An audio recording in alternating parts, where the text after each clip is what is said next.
High, this is Tapas and welcome to my channel Pal tutorials. এখানে mainly আমরা যেটা নিয়ে আলোচনা করি সেটা হলো English grammar, spoken English, MS Office এবং অ্যাডভান্স এক্সেল নিয়ে। আজকে আমরা যেটা নিয়ে আলোচনা করব সেটা হলো ইংলিশ গ্রামার, এবং ইংলিশ গ্রামারের মধ্যে আজকে আমরা শিখব ইনফিনিটিভ নিয়ে। ইনফিনিটিভ মানে হলো আমাকে খেতে হয়, আমাকে যেতে হয়, বা আমাকে যেতে হয়েছিল, খেতে হয়েছিল, বা খেতে হবে, পড়তে হবে, যেতে হবে, এই ধরনের বাক্যগুলোকে ইনফিনিটিভ বলা হয়।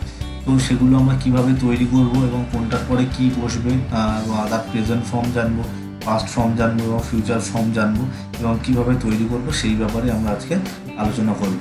তো চলো শুরু করা যাক।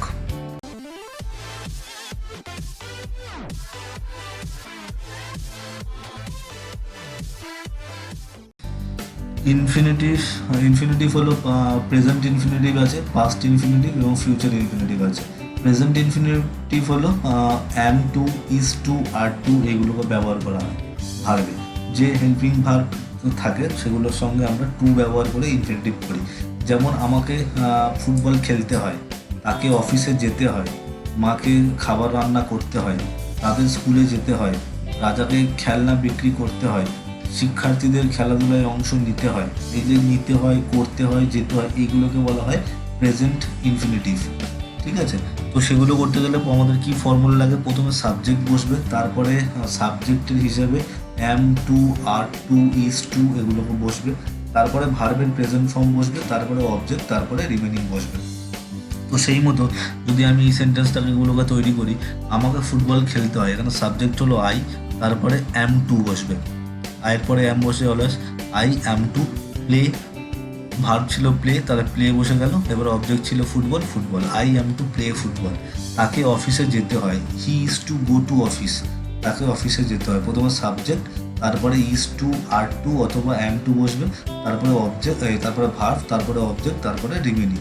তারপরে মাকে খাবার রান্না করতে হয়, mother is to cook food, তাদের স্কুলে যেতে হয়, they are to go to school. রাজাকে খেলনা বিক্রি করতে হয়, Raja is to sell the toys. শিক্ষার্থীদের খেলাধুলায় অংশ নিতে হয়, students are to participate in the sports. এটা হয়ে গেল প্রেজেন্ট ইনডিফিনাইটের ব্যবহার।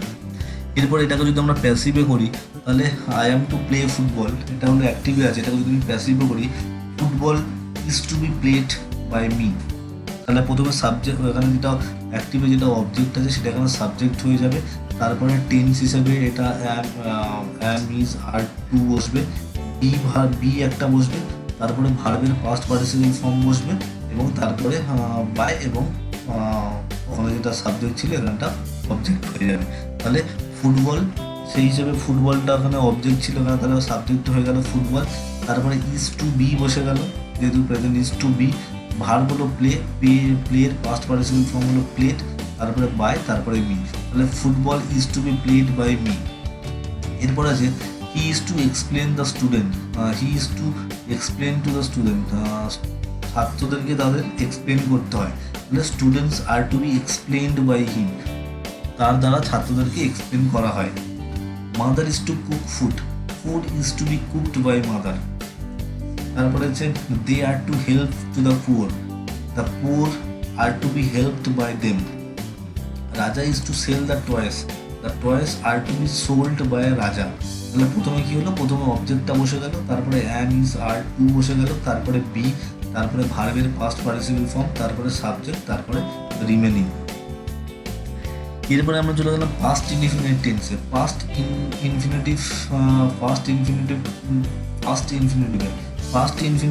ইনফিনিটিভের অ্যাফার্মেটিভ সেন্টেন্স হলো আমাকে স্কুলে যেতে হয়েছিল, তাকে অফিস যেতে হয়েছিল, রাজাকে বইটা পড়তে হয়েছিল, পলাশকে ম্যাচটি খেলতে হয়েছিল, রাজীবকে লোকটার সাথে লড়াই করতে হয়েছিল। এইসব ক্ষেত্রে কী হবে? আমাদের যেহেতু অতীত, পাস্টকে বোঝাচ্ছে, তাই এটা হ্যাড টু ইউজ করতে হবে।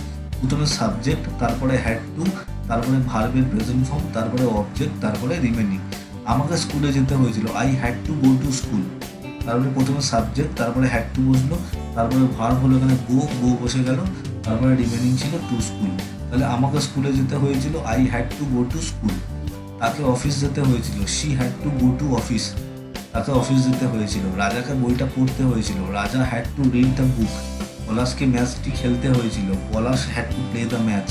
রাজীবকে লোকটার সাথে লড়াই করতে হয়েছিল, Rajib had to fight with the man. এটা হয়ে গেল অ্যাফার্মেটিভ সেন্টেন্সের পাস্টে। এরপরে আছে আমাদের নেগেটিভ সেন্টেন্স। নেগেটিভ সেন্টেন্স মানে হলো আমাকে স্কুলে যেতে হয়নি, তাকে অফিস যেতে হয়নি, রাজাকে বইটা পড়তে হয়নি, পলাশকে ম্যাচটি খেলতে হয়নি,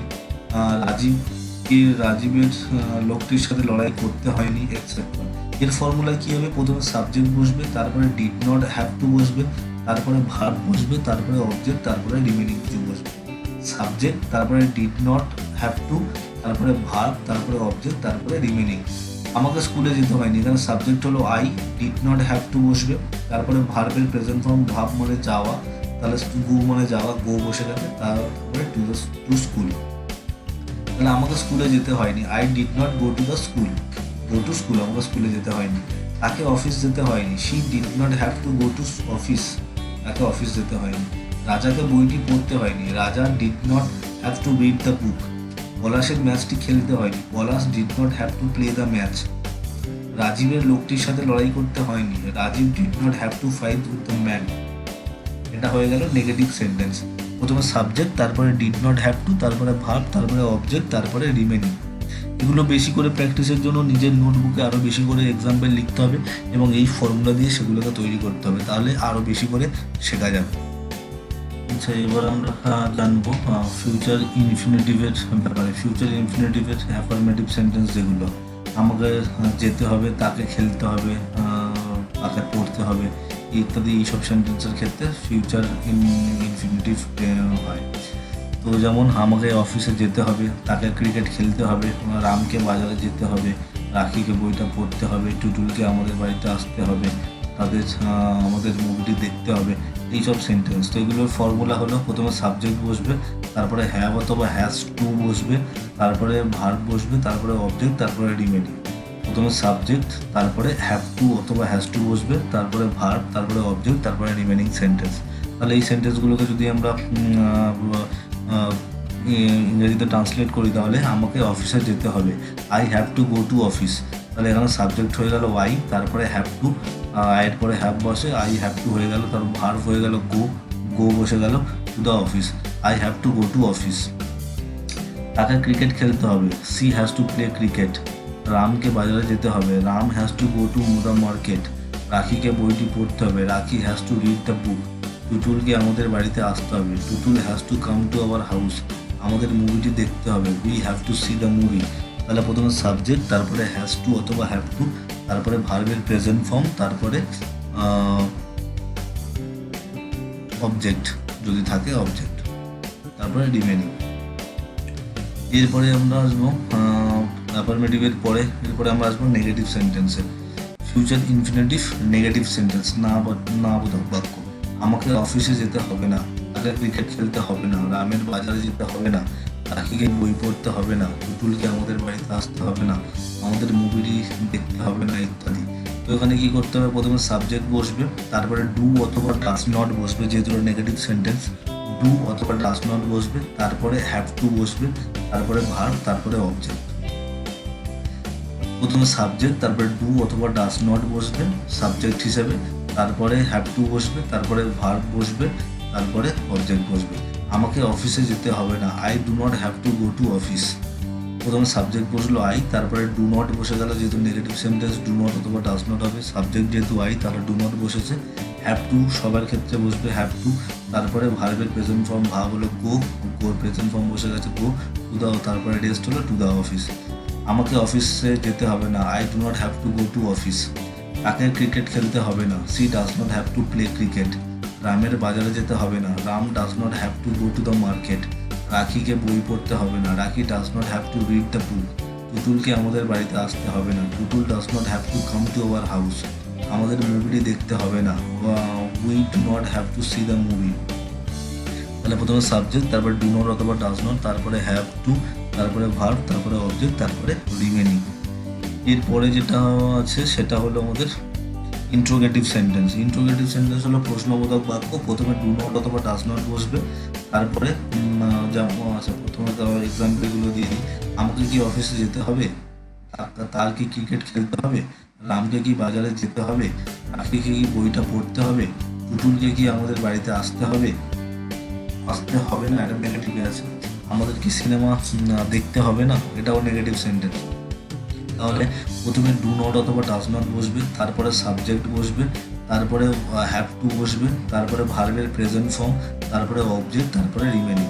আবার বলছি, প্রথমে ডু নট অথবা ডাজ নট বসবে যদি নেগেটিভ হয়।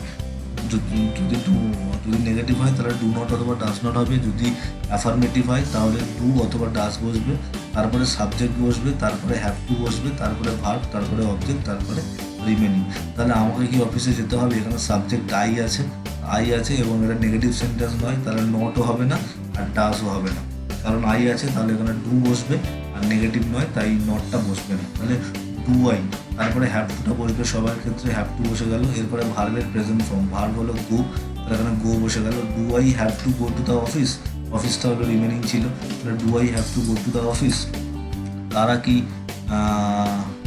ক্রিকেট খেলতে হবে? ডাস C have to play cricket?